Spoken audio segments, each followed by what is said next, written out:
Ustedes y yo ya miramos, hermanos, que el Señor Jesús tenía muchos fans.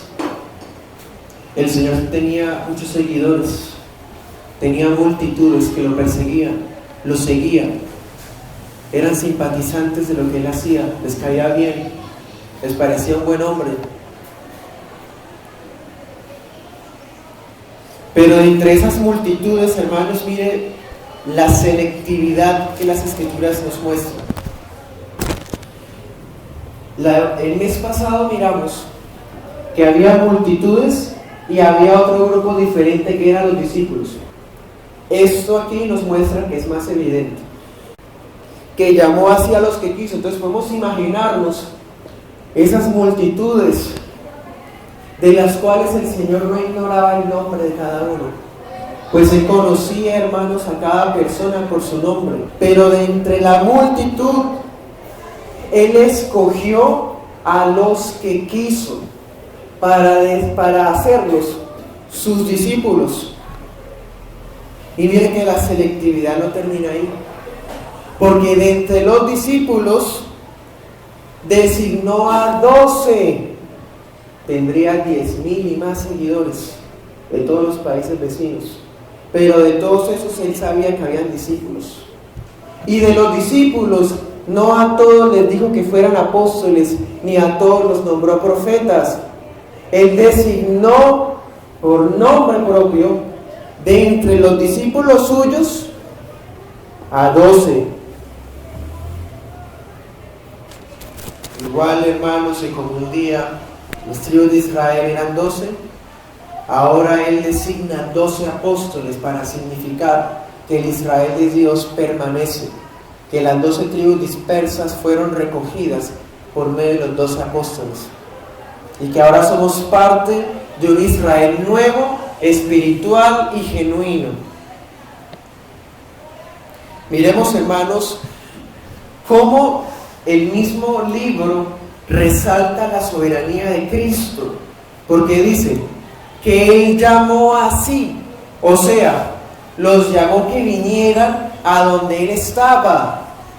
Segundo, ¿a quiénes llamó? A los que Él quiso. Eso, hermanos, solamente lo puede hacer un rey. Eso no es ser arbitrario, eso es ser soberano, porque Él llama a los que quiere. Y luego dice, designó a 12.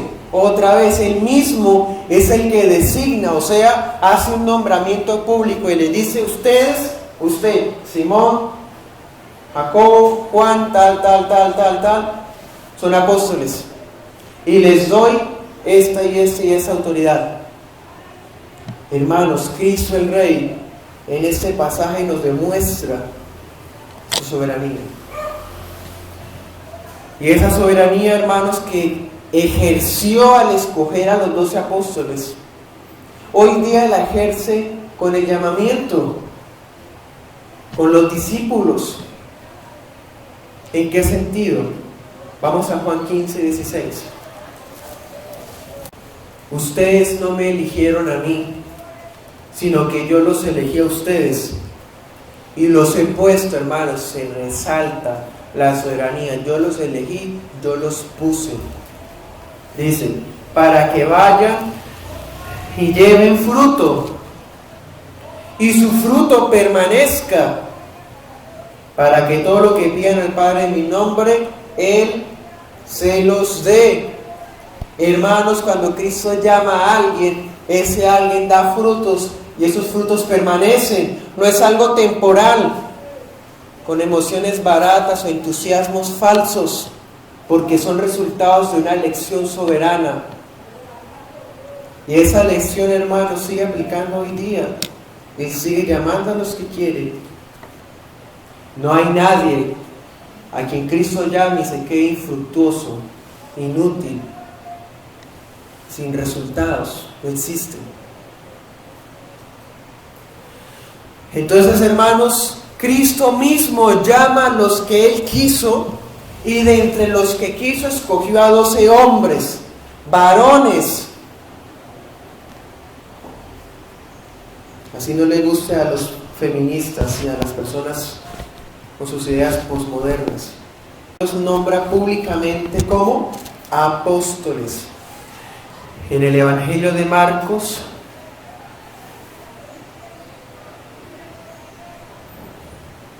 estas personas que son designadas, aquí en lo que leímos no aparece el término apóstol todavía. Sin embargo, sabemos, hermanos, que son ellos, los 12. Aunque la palabra apóstoles no está en este pasaje de Marcos 3, sí hay otra palabra, dice en el versículo 14. Designó entonces ¿a quiénes? A 12. Esa palabra 12 empezó a mencionarse como una referencia a los 12. Por ejemplo, miremos Marcos 3:14. Bueno, Marcos 4:10 dice: cuando quedó solo, los que estaban cerca de él con los 12, ¿sí? Ya empieza a ser, hermanos, como el nombre del grupo. Se le dice los 12. Otro ejemplo, Marcos 6:7 dice: después llamó a los 12. Y así sucesivamente, de tal manera que la palabra los 12, esa frase, aparece 10 veces en el libro de Marcos. Ellos son los apóstoles. Versículo 14. ¿Para qué los designó? Dice: para que estuvieran con él, que le hicieran compañía a Cristo en su ministerio terrenal, es decir, donde sea que Cristo fuera, los 12 eran como un grupo que lo protegía a Cristo humanamente, como un grupo de 12 servidores que estuvieran atentos a lo que el rey ordenara. Por ejemplo, ténganme lista la barca cuando prediquen en el lago. ¿Sí? Por ejemplo, vayan a tal casa que allá prepararán la Pascua. Por ejemplo, hay un burrito que está amarrado allá con la cría. Entonces, hermanos, si ese es el primer propósito de un apóstol, los apóstoles no existen hoy, por obvias razones. Primero, Cristo no está haciendo un ministerio terrenal hoy día. Segundo, no necesita la compañía de nadie ahora. Evidentemente, hermanos, esto tenía un propósito para este momento. Segundo propósito, dice: para enviarlos a predicar, para que fueran a predicar. ¿Pero predicar a qué? ¿Acaso Cristo mismo no lo hacía? Sí, hermanos, en Marcos 1 dice que Cristo mismo predicaba, ¿cierto? Por las aldeas, en fin, por todas las ciudades. Pero había lugares, como ya lo leímos, donde no podía entrar porque había mucho gentío y no lo dejaban pasar. Entonces habían sitios donde él, como hombre, como 100% hombre en su naturaleza, no podía ir por las multitudes, por los enemigos que tenía y por falta de tiempo. El ministerio de Cristo duró aproximadamente 3 años. Para ir a pie por todo el país, hermanos, en 3 años, requería entonces eso, designar a 12 para que los 12 fueran de 2 en 2 y predicar a las ciudades donde no podía ir físicamente. Esa es otra razón por la cual los apóstoles hoy día no existen. Cristo no va a designar apóstoles hoy día para que vayan en nombre de Él a las aldeas porque no pueda ir a esos lugares. Para eso constituyó evangelistas, misioneros. Y tenemos una orden, hermanos, que tenemos que acatar, y es: vayan por todas las naciones para predicar el evangelio. Y no necesariamente hay que ser apóstol para eso. Nosotros predicamos el evangelio y el mensaje apostólico, sí, pero eso no nos hace apóstoles a nosotros. Que tuvieran autoridad para sanar enfermedades y para echar fuera demonios. Como ya hemos visto, hermanos, el evangelio de Marcos destaca 2 tipos de problemas diferentes, ya lo vimos: enfermedades y posesiones demoníacas, 2 cosas diferentes. Si ellos son enviados a los lugares donde Cristo no iba a ir, La manera de confirmar que lo que estaban hablando era cierto, que el mensaje era enviado del cielo, necesitaban que tuvieran la autoridad que solo Cristo tenía. Entonces por eso Cristo los designa, por eso los nombra apóstoles, porque es como si cuando ellos llegaran a esas ciudades fuera Cristo mismo el que estuviera allá. De tal manera que cuando los apóstoles llegaban a las ciudades y los endemoniados los veían a ellos, los endemoniados gritaban, se tiraban al suelo, huían, porque era Cristo el que estaba presente en ellos, porque ellos son apóstoles. Cristo les encargó su propia autoridad sobre los demonios para confirmar la veridicidad, que es verídico el mensaje que predicaban, y también para llevar sanidad a aquellas almas que serían añadidas a la iglesia. ¿Quiénes? Los apóstoles. Y hermanos, esto es el clímax del ministerio apostólico. La característica principal de los dones extraordinarios que tienen los apóstoles era esto, porque su labor, su mensaje eran tomados como si el mismo rey estuviera en persona hablando por boca de ellos. Entonces, si un apóstol, hermanos, daba doctrina, lo que el apóstol hablaba era como si Cristo lo estuviera enseñando. Por ejemplo, si abrimos la escritura en el libro de Romanos y dice que fue escrito por el apóstol o que fue dictado por el apóstol Pablo, sabemos que el libro de Romanos, aunque salió de la boca del apóstol Pablo, son palabras que salen de Cristo, porque el apóstol habla palabras que salen de la boca del rey. Es como si Cristo se hubiera sentado, hermanos, en la iglesia y les hubiera predicado a la iglesia de los romanos. Ese es el ministerio apostólico. Todo lo que un apóstol dice es Cristo diciéndolo. Por lo tanto, tampoco existen apóstoles hoy día, porque si hay apóstoles, las palabras de ellos son palabras de Dios. Por lo tanto, entonces la escritura no estaría completa. La revelación, hermanos, vagaría y sería confusa, porque algunos apóstoles dicen una cosa y otros dicen otra, con sus ideas llenas de mercantilismo y de vanagloria. En el versículo 16 comienza a mencionar a cada uno de los 12. Antes de empezar por cada uno de ellos, hermanos, porque pues me propuse hablarles de cada uno de los 12 hoy, les tengo que decir lo siguiente, y es que de algunos faltan detalles, y de hecho de todos tenemos muy pocos detalles en realidad. La falta de detalles específicos sobre cada uno de los apóstoles parte, hermanos, de que quizá los receptores originales del Evangelio de Marcos ya conocían a los apóstoles, entonces de pronto no necesitaba más información sobre ellos. Podemos pensar eso. Y la segunda razón y más importante, hermanos, es que a Marcos le importa hablar del rey y no de los embajadores, igual que a nosotros. Es Cristo el que merece el centro, el protagonismo, la gloria, el todo, hermanos. Por lo tanto, los apóstoles son simplemente mencionados, porque lo importante aquí es Cristo. De todos modos, tenemos cierta información y eso es de lo que podemos hablar. De lo demás, hermanos, guardamos silencio. Y empiezo nombrando a quién. A Simón, a quien puso por sobrenombre Pedro. Este Simón, hermanos, aparece por primera vez en Marcos 1:16. Ustedes se acordarán esa tarde cuando estaba trabajando con Andrés tirando las redes. Cristo lo llama, lo ve y le dice: te haré pescador de hombres. Esa es la primera vez, hermanos, que aparece Simón Pedro. La palabra, el nombre Simón aparece 6 veces en el libro de Marcos. El nombre Pedro aparece 19 veces en el Evangelio. O sea que el personaje Simón Pedro aparece 25 veces en todo el Evangelio de Marcos.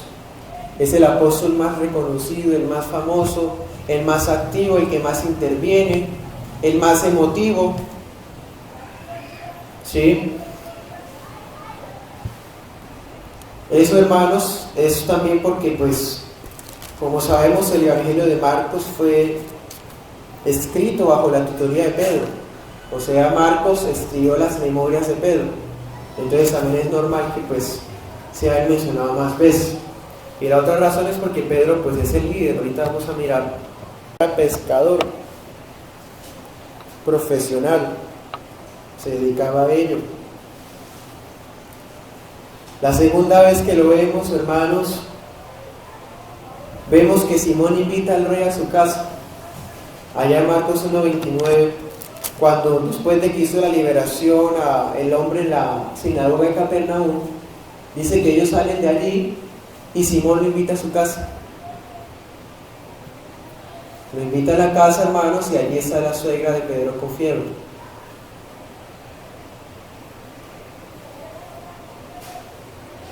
Cuando Simón le habló de su suegra que estaba con fiebre al Señor, el Señor fue y la sanó a ella. Ese mismo día, hermanos, por la madrugada, después de haber sanado a muchos enfermos endemoniados, el rey salió a orar a solas. Ustedes recordarán en el 1:36, Simón salió a buscar al Señor. ¿Dónde está el Señor? Y lo encontró por allá en un lugar desierto, solo orando. Y le dijo: Señor, te buscan en mi casa porque piensan que estás allá, necesitan milagros, están endemoniados, enfermos. Y Cristo les dice: tenemos que ir a otros lados a predicar el Evangelio, porque para eso vine. Ya eso lo hablamos.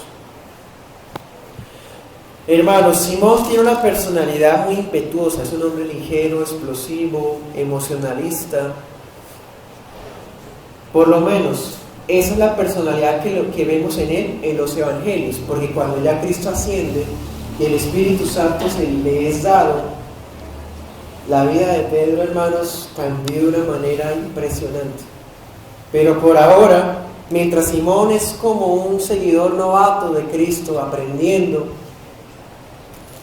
mientras tanto, hermanos, él es tan emocionalista, tan impetuoso, que hasta Satanás lo usó una vez para decirle algo al Señor que no debía. En Marcos 8:32, Satanás usa la personalidad de Pedro para reconvenir al Señor, para convencer al Señor de que no se sacrifique. Se le acerca, hermanos, al rey y le dice: Señor, mira, tú eres muy importante, tú eres muy valioso, ¿por qué vas a morir en una cruz? Apártate de mí, Satanás, tú pones la mirada en las cosas de los hombres y no en las de Dios. Hermano, no quiere decir que Satanás se le hubiera mentido a Pedro o que Pedro fuera Satanás. Lo que quiere decir, hermanos, es que Pedro no entendía la necesidad, el significado, la importancia del sacrificio que Cristo iba a hacer en la cruz. Entonces él habló pensando como un simple mortal, un hombre común y corriente. No habló con fe. Sus palabras, hermanos, se parecían más a las de Satanás. En Marcos 9:5, una vez Cristo estaba en el monte de la transfiguración, y ustedes recuerdan que su vestido, sus facciones cambiaron y empezó a resplandecer. Y ahí estaba Pedro, Jacobo y Juan, eran los tres principales. Y cuando Pedro ve, hermanos, que Cristo está así en su forma divina, y luego ve que Moisés se aparece Elías y empiezan a hablar con Cristo, Pedro, hermanos, se le acerca al Señor y le dice: Señor, si quieres, te construimos unas chozas, una para ti, una para Elías, una para Moisés, porque es muy bueno estar aquí. Esa es la personalidad de él, hermanos. Cuando él ve que Moisés y Elías están conversando con el Señor, él dice: es que es muy bueno estar aquí. Imaginémonos, hermanos, esa gloria ahí viendo a los dos grandes profetas del Antiguo Testamento con el rey en su forma divina. Hermanos, tuvo que ser impresionante, pero era tan ligero. Quedémonos aquí, hagamos unas casitas, una para Moisés, otra para Elías. Esa es la personalidad de Simón, hermanos. Vamos a Marcos 10:28. Otra de las características de la personalidad de él. Dice, entonces Pedro comenzó a decirle al Señor, nosotros lo hemos dejado todo y te hemos seguido. ¿De qué estaba hablando el Señor?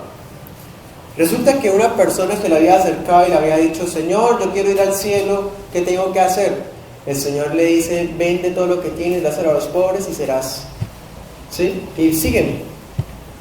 Y ese hombre se va triste porque era muy rico y no quería dejar sus cosas.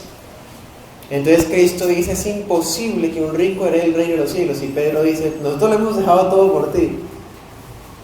Ahí vemos, hermanos, la forma de ser de él, tan apresurado, que a veces no entendía lo que Cristo enseñaba, no era capaz de captar el mensaje que él decía.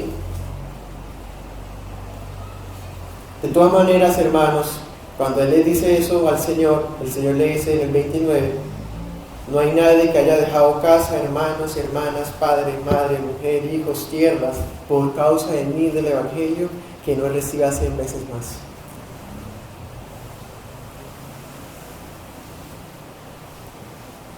También, hermanos, vemos a Simón acercarse al Señor en otra ocasión, allá en Marcos 11:21.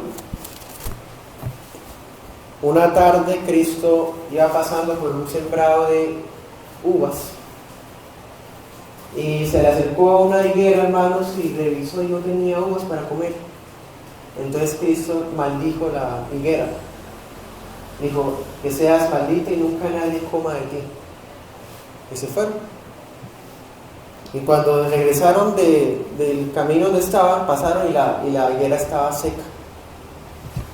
En el 11:21 dice, entonces Pedro se acordó y le dijo, maestro, mira, la higuera que maldijiste se ha secado.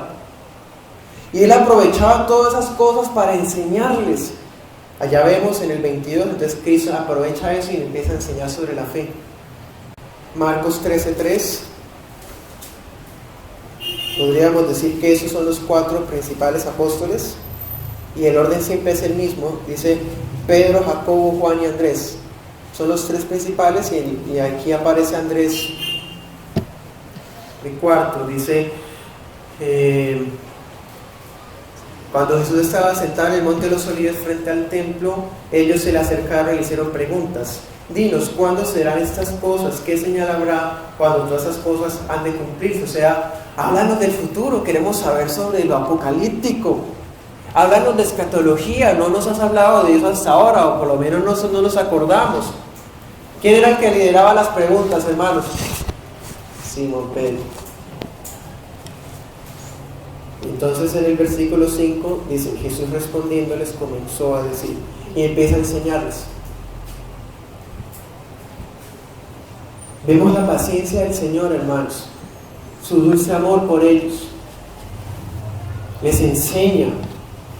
Sabe que son pequeños, hermanos, entonces los apacienta, los pastorea, de tal manera que nadie les haga daño. Ustedes pueden recordar, cuando vinieron a arrestarlo, Cristo dijo, aquí estoy yo, déjenlos ir a ellos. Arrestaron a Cristo, arrestaron a Cristo y los demás escaparon. Ese es el Señor, hermanos. La personalidad de Simón Pedro, tenemos suficiente material para verlo, para ver cómo somos nosotros en nuestra naturaleza carnal, hermanos. Cómo somos cuando somos inmaduros en la fe. Miremos, por ejemplo, Marcos 14:29. Dice, entonces Pedro le dijo al Señor, aunque todos se escandalicen, yo no. Entonces el Señor le dijo, de cierto te digo que tú hoy en esta noche, antes que el gallo haya cantado 2 veces, me negarás 3 veces. vemos, hermanos, otra vez las consecuencias, los resultados, las pruebas de la personalidad de Él. Jesús les dice: ustedes me van a dejar solo, se van a escandalizar de mí, porque la profecía dice en Zacarías que el pastor será herido y las ovejas dispersas. Entonces, hermanos, sale Super Simón y dice: pues Señor, no, aunque todos ellos se alejen, no. Contigo, Señor, hasta la muerte. Entonces el Señor, hermanos, con paciencia le profetiza y le dice: esta misma noche me negarás. ¿Sí? Se atrevió, hermanos, a decir: aunque ellos se escandalicen, yo no.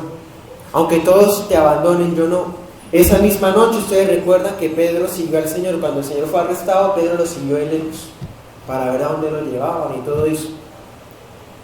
14:54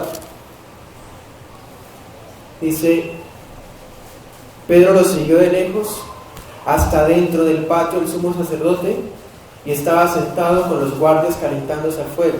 Hermanos, era madrugada y estaban las personas ahí calentándose. Pensemos, los que habían ido a rezar al Señor, algunas criadas, algunas personas allí, y Pedro se les unió.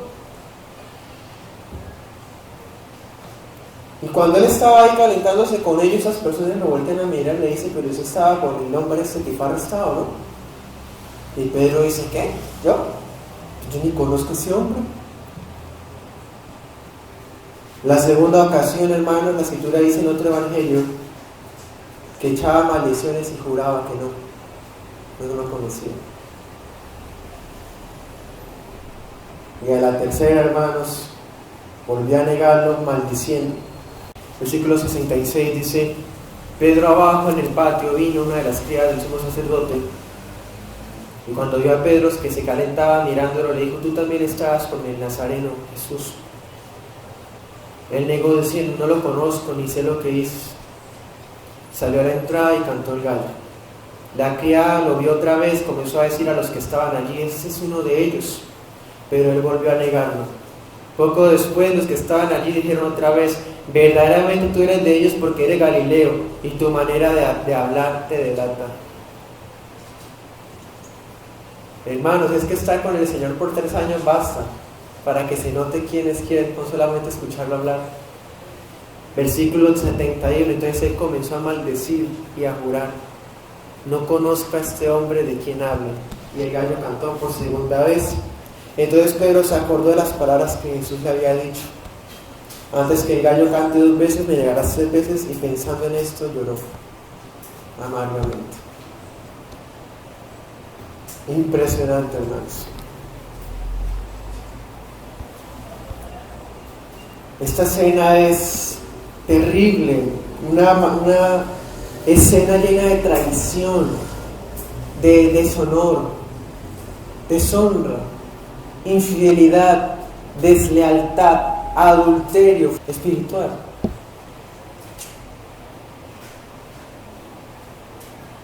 Pero la diferencia entre él y Judas, hermanos, es muy grande.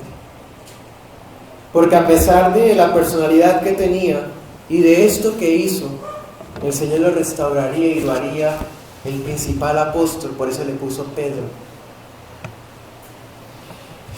Entonces siempre vemos, hermanos, a Simón como el que toma la vocería, como el que toma el liderazgo de los 12. Por ejemplo, en Marcos 8:29, todo el mundo estaba diciendo cosas sobre Jesús. Decían: este hombre es un profeta nuevo, este hombre es un profeta como Jeremías que resucitó. Otros decían: es Juan el Bautista que resucitó. Y Jesús les dijo: ¿ustedes quién dicen que soy? Y Pedro dijo: tú eres el Cristo, el Hijo del Dios viviente. Hermanos, miremos que las personalidades de nosotros en las manos de Dios son bendición. Nuestros temperamentos y caracteres son para la gloria del Señor, y Él los va a usar para su gloria. Pero cuando nuestras pasiones y carnalidad supera la fe, actuamos como el ligero Pedro, En Marcos 8:29 dice: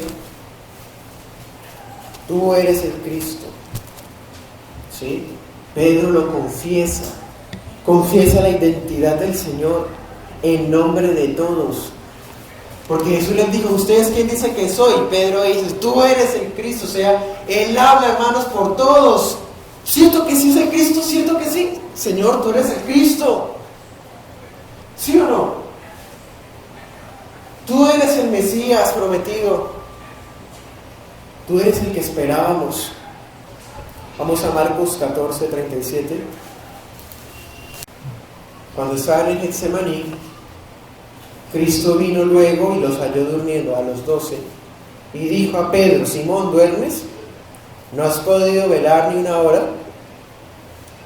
¿A quiénes halló durmiendo? A los 12. ¿Pero a quién le habló Cristo? A Pedro.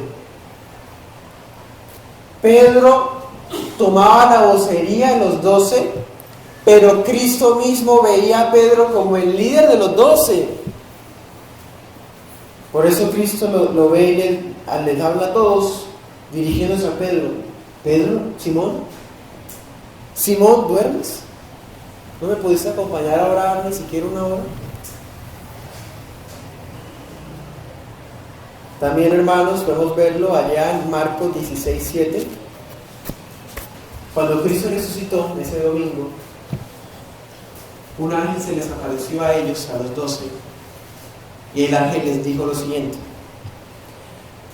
vayan, pues se le apareció, en este caso se le apareció a María Magdalena, María, la madre de Jacobo y Salomé, y díganle a sus discípulos y a Pedro, ¿sí?, que Él va delante de ustedes a Galilea, allí lo verán como Él les dijo. Como ya les mencionaba, de los 12 apóstoles, del grupo de 12, habían 3 principales. Los 3 principales, hermanos, eran las personas a las que Cristo les revelaba su gloria de una forma más íntima aún que a los otros. Eso lo vamos a ver a lo largo de todo el libro de Marcos. Las multitudes no conocen a Cristo, vienen por interés. Los discípulos saben algunas cosas más de Cristo, cierto que sí, pero los 12 pueden hacerle preguntas a Cristo sin pena. Pero los 3, de entre los 12, los 3 pueden ver a Cristo como los otros no lo pueden ver. Por ejemplo, Marcos 5:37. Cuando la hija de Jairo estaba enferma, esa es la primera resurrección, es un milagro de resurrección que hizo Cristo. Ese tipo de milagros, hermanos, solamente lo podía haber hecho un profeta. Por ejemplo, en el Antiguo Testamento lo hicieron Elías y Eliseo. Y en esta ocasión Cristo, para mostrar que Él es el gran profeta, tiene que llevar testigos, por eso lleva a los 3 principales, además del papá y la mamá de la niña. Dice: y no permitió que lo siguiera nadie, sino Pedro, Jacobo y Juan, los 3. Y en Marcos 14:33, esa noche cuando Cristo fue arrestado, aunque estaban los 12 allí, Él dejó a 9, pues a 8, porque Judas no estaba ahí obviamente, en una parte orando, y en el versículo 33 dice: se llevó consigo a Pedro, a Jacobo y a Juan, y comenzó a entristecerse y a angustiarse. Los 8 los dejó cerca, pero se llevó a 3 para que pudiera él, hermanos, desahogarse con ellos. A ellos les mostró su tristeza, su angustia. El Evangelio de Lucas dice que Cristo, del pánico que sentía, empezó a sudar sangre. Los 3 vieron eso. A Jacobo le puso un sobrenombre, le puso Boanerges, igual que a Juan. Eran 2 hermanos, hijos de Zebedeo, que significa hijos del trueno. Esa expresión significa que eran personas con una personalidad explosiva. Eran personas impulsivas. Y Pedro era impulsivo y ligero, emocionalista. Pero Jacobo y Juan, hermanos, eran problemáticos, temperamentales. Ustedes recuerdan, aparece por primera vez en Marcos 1:19, cuando Cristo escogió a Simón y a Andrés, Cristo siguió caminando y encontró a Jacobo y a Juan que estaban remendando las redes en la barca que era el papá de ellos, de Zebedeo. Que el día que Simón invitó al Señor a la casa, Jacobo estaba ahí. Estaban los cuatro, estaban Simón, Andrés, Jacobo y Juan, con Cristo en la casa de Pedro. O sea que Jacobo también vio cuando sanaron a la suegra de Pedro, cuando Cristo hizo milagros a la puerta de la casa de Simón, cuando Cristo hizo el milagro en Capernaum con la liberación de la sinagoga. Miremos Marcos 10:35 porque este detalle es particular de ellos. Y aplica también para Juan. Entonces Jacobo y Juan, hijos de Zebedeo, se le acercaron a Jesús y le dijeron: Maestro, queremos que nos concedas lo que vamos a pedirte. Él les preguntó: ¿qué quieren que les haga? Ellos le contestaron: concédenos que en tu gloria nos sentemos el uno a tu derecha y el otro a tu izquierda. Entonces Jesús les dijo: ustedes no saben lo que piden. ¿Pueden beber del vaso que yo bebo? ¿Ser bautizados en el bautismo que yo soy bautizado? Ellos respondieron: podemos. Jesús les dijo: a la verdad, del vaso que yo bebo, ustedes van a beber. Claro, hermanos, son apóstoles. Y con el bautismo con que yo soy bautizado serán bautizados. Pero el sentarse a mi derecha y a mi izquierda no es mío darlo, sino a aquellos para quienes está preparado. Cuando lo oyeron los 10, comenzaron a enojarse contra Jacobo y contra Juan. Entonces Jesús los llamó y les dijo: ustedes saben que los que son tenidos por gobernantes de las naciones se enseñorean de ellas, y sus grandes ejercen sobre ellas potestad, pero no será así entre ustedes, sino que el que quiera hacerse grande entre ustedes será su servidor. Ay, hermanos, ¿sí ven? Ahí vemos un ejemplo de inmadurez, de ambición, de ganas de posicionamiento, de tener poder y autoridad. O sea, si Cristo es el Mesías príncipe sentado en el trono de David, a la diestra de la majestad, sentarse a la derecha de Cristo, a la izquierda de Cristo, eran ser los segundos en el reino de los cielos.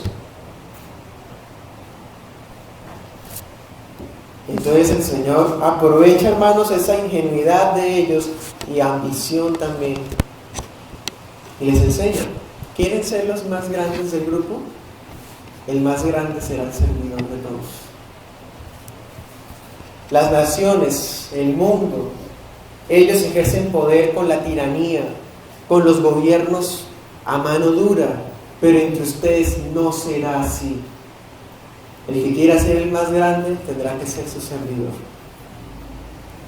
Entonces, hermanos, cuando terminan ellos de pedir eso, los 10 nos miran con enojo, claro, querían ser los líderes o los patriarcas sobre el grupo de los 12.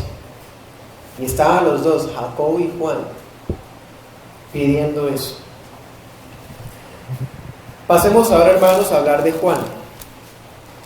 Sigue Juan en la lista, él es el número 3. Ya pues hemos dicho la información de Juan. Es hermano de Jacobo, hijo de Zebedeo. Fue llamado con Jacobo cuando estaba en la barca. Fue a casa de Simón a hospedarse cuando Cristo sanó a la suegra de Pedro, cuando salieron de la sinagoga, en fin.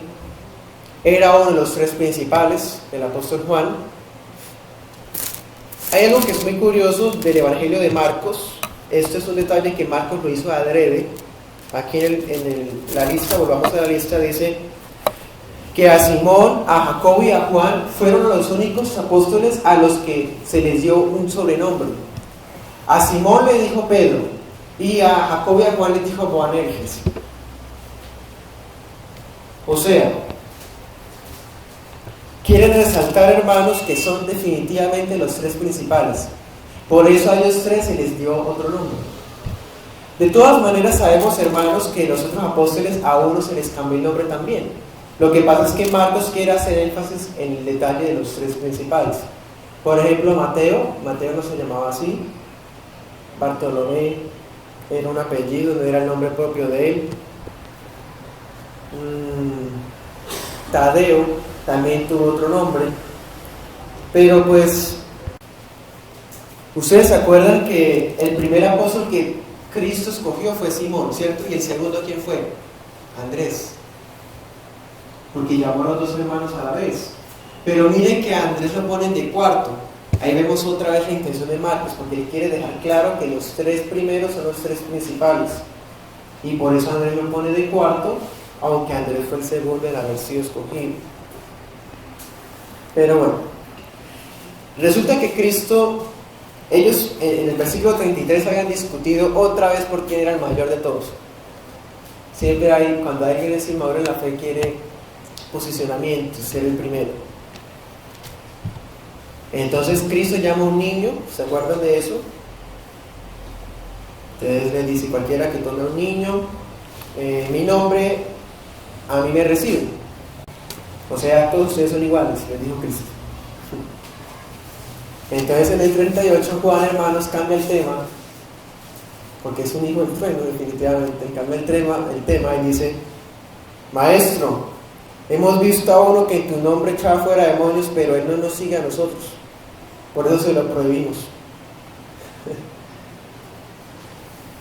Hermanos, eso es una actitud sectarista.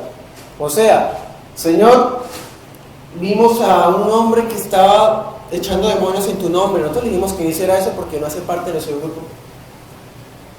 Entonces el Señor le dice: no se lo prohíban, porque ninguno hay que haga milagro en mi nombre y que luego hable mal de mí. El que no está contra nosotros está por nosotros. ¿Sí? O sea, no hace parte del grupo, no está con nosotros, pero está mostrando fe en mi nombre. Y yo respaldo eso. No le prohíban eso.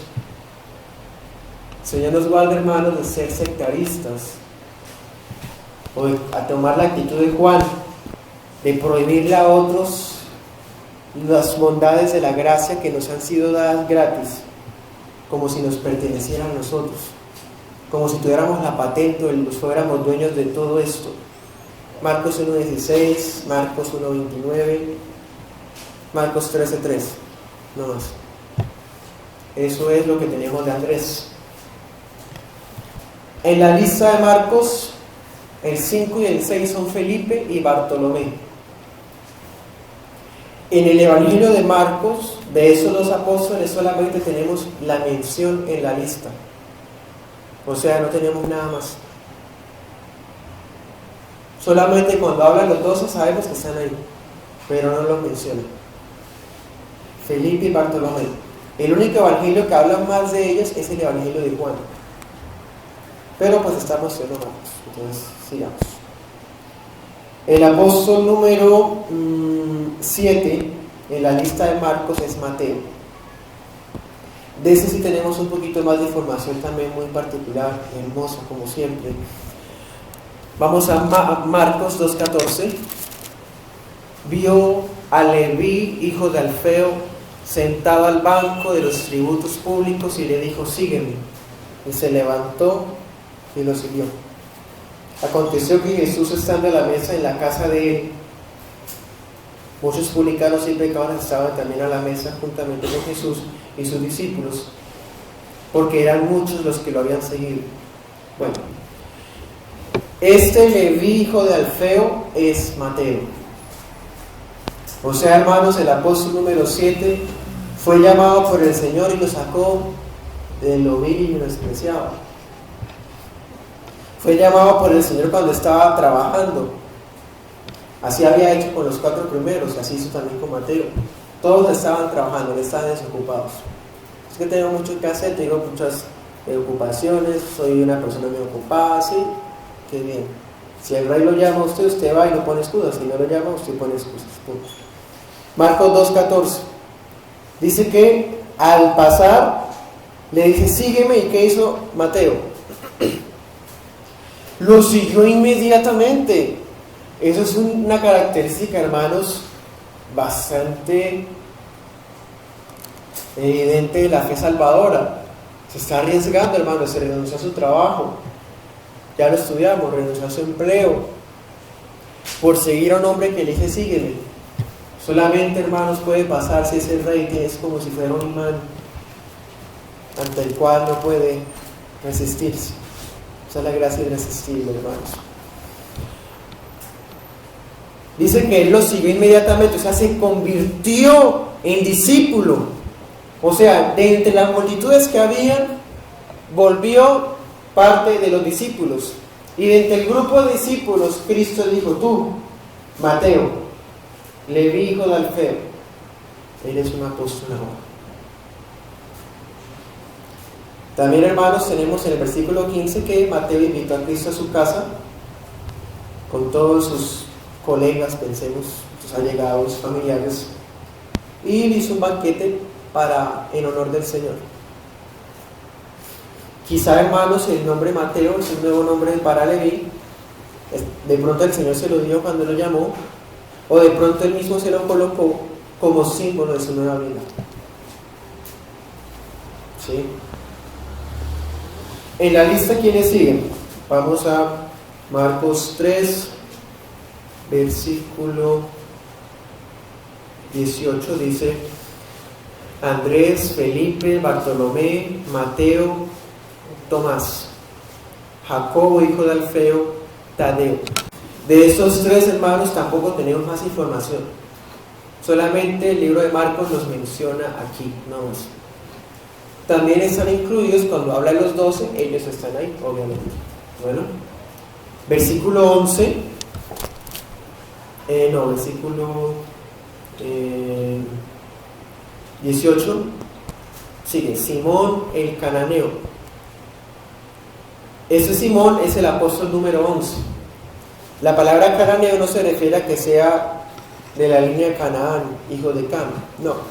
Cananeo en este tiempo, en el tiempo de Marcos, es una expresión que significa que es una persona que hacía parte de un grupo subversivo, patriota, que buscaba la manera de derrocar el gobierno de Roma. O sea, hermanos, una especie de guerrillero. No tenemos más información de él, pero con el hecho de que nos diga cananista nos basta para ver qué tipo de persona era. Era un celote. Haga de cuenta, hermano, en una autodefensa judía contra el imperio romano. Se volvió discípulo del Señor, y de entre los discípulos el Señor lo llama. Miremos, hermanos, lo hermoso del llamamiento del Señor, lo incondicional que es su elección, con esos detalles. ¿Qué era Mateo? Era recaudador de impuestos, o sea, era traidor de la patria. Y Simón era celote, un defensor a sangre de la patria, hermanos. Eran dos polos superopuestos. El uno podía matar al otro. Pero como hay un cambio en las vidas de ellos, hay una conversión, el Espíritu Santo, la voluntad de Cristo, es la única que puede hacer que personas con orígenes tan diferentes, con ideales tan diferentes, con pasados tan diferentes, puedan conformar un grupo único, un grupo unido y fraternal hasta su muerte. Hermanos, Mateo y Simón eran irreconciliables que dos personas así fueran amigos o los dos parte del mismo grupo, pero no, hermanos. Cuando somos parte del reino no hay diferencias de ningún tipo. Y ese engaño que tenía Simón de ser defensor nacionalista de su patria judía se le quitó de su cabeza, hermanos. Hoy, hermanos, tenemos en la iglesia muchos celotes, muchos cananistas que quieren defender a Israel a capa y a espada, cuando el Señor quita esa mentalidad que estorba. También estorba trabajarle al mundo, hermanos, o hacer cosas bíblicamente censurables para ganar la vida, pero también es censurable tener un celo excesivo, dañino, como Juan lo tuvo, como Jacobo lo tuvo, como Simón lo tuvo, antes de ser convertidos completamente en sus temperamentos. El apóstol número 12 de la lista es Judas Iscariote. En el versículo 19 dice, el que lo entregó. Hermanos, todavía faltan 2 años para que pase eso, pero Marcos quiere dejarlo claro de una vez, para que vean quién es el traidor. Tal, número 12, Judas, este fue el traidor. ¿Sí? Además, hermanos, porque Tadeo se llamaba Judas. Él se llamaba Judas Tadeo. Eso está en el Evangelio de Juan, pero eso lo vamos a mirar después. Entonces, este detalle, el que lo entregó, es una forma de diferenciarlo y de mostrar de una vez qué tipo de persona es. Iscariote es un gentilicio.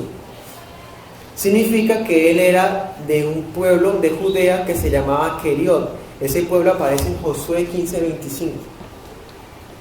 Iscariote significa que era de Queriot, hombre de Queriot, significa Iscariote. Ese detalle también es muy importante, hermanos, porque ahorita leímos que Simón era Galileo, ¿cierto? Pero la Biblia no dice Simón Pedro y Galileo, no dice Felipe y Galileo. Se sobreentiende que son galileos, todos son galileos, menos uno, Judas. Todos eran galileos, menos Judas Iscariote, porque era de Judea.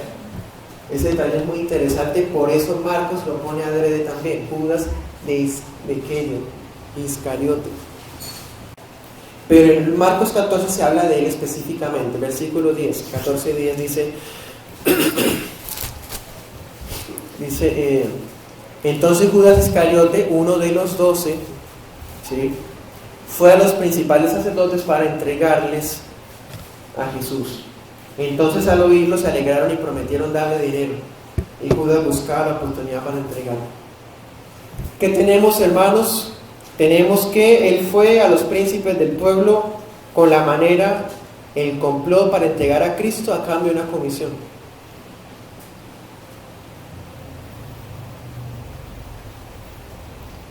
Cuando hizo el trato con ellos y pactaron el dinero que iba a ganar, buscaba la oportunidad para entregarles al Señor, o sea, aprovechaba cualquier momento, hermanos, para llevarlo a donde estaban los ancianos. Es una actitud totalmente baja. Obviamente el Señor lo conoce, el Señor sabe quién es. Versículo 43 dice, aún estaba él hablando cuando vino Judas, que era uno de los 12, y con él mucha gente con espadas y palos, de parte de los principales sacerdotes, de los escribas y de los ancianos. El que lo entregaba les había dado señal diciendo, al que yo bese, ese es, arréstenlo y llévenselo con seguridad. Cuando vino, se acercó luego a él y le dijo, maestro, maestro, y le dio un beso. Hermanos, esta es la descripción que tenemos de Judas Iscariote. Estos 12 hombres comunes y corrientes, hombres sin estudio, sin mérito, sin nada extraordinario. De estos 12 hombres, menos Judas, el Señor extendería la iglesia. El Señor los usaría a ellos para ser los pilares de la iglesia de Cristo. Hombres comunes, hermanos, diferentes, con temperamentos muy diferentes. Ellos fueron escogidos para ser los pilares de la iglesia, los apóstoles y profetas de la iglesia. Eso es una prueba, hermanos, y otra cachetada contra el orgullo humano. Ninguno de los 12 podía decir, me escogió a mí porque yo era tal. Hermanos, todos eran igual de vastos, de faltos de cultura, sin letras. Eran igual, hermanos, de temperamentales, carnales, pero fueron escogidos. No fueron elegidos por su fuerza, por su emprendimiento, fueron elegidos porque Dios así lo dispuso. Dice, Él llamó a los que quiso. es el soberano, hermanos, y Él escoge a sus súbditos y a sus servidores principales. El rey es el que escoge quiénes son los embajadores. Esos 12 apóstoles son la voz de Dios para la iglesia por el simple hecho, hermanos, de haber sido designados personalmente por Cristo Jesús. Esa sería la quinta razón o cuarta de la lista de hoy por la que apóstoles no pueden existir hoy. Nadie nunca hoy puede ser designado personalmente por Cristo, por esa comisión. Apóstol significa enviado en comisión. O sea, son embajadores imperiales. El rey les da un rollo, hermanos, a ellos y les dice: esto es lo que usted va a hablar. Y el apóstol coge el recado que da el emperador y va a las naciones y lo lee. Se lo lee a las naciones. Por eso lo que los apóstoles dicen es palabra de Dios, palabra del rey. Antes de que Cristo se manifestara públicamente, tuvo un heraldo que le preparó el camino: Juan el Bautista. Ahora tendría 12 heraldos que propagaran su evangelio. Oremos.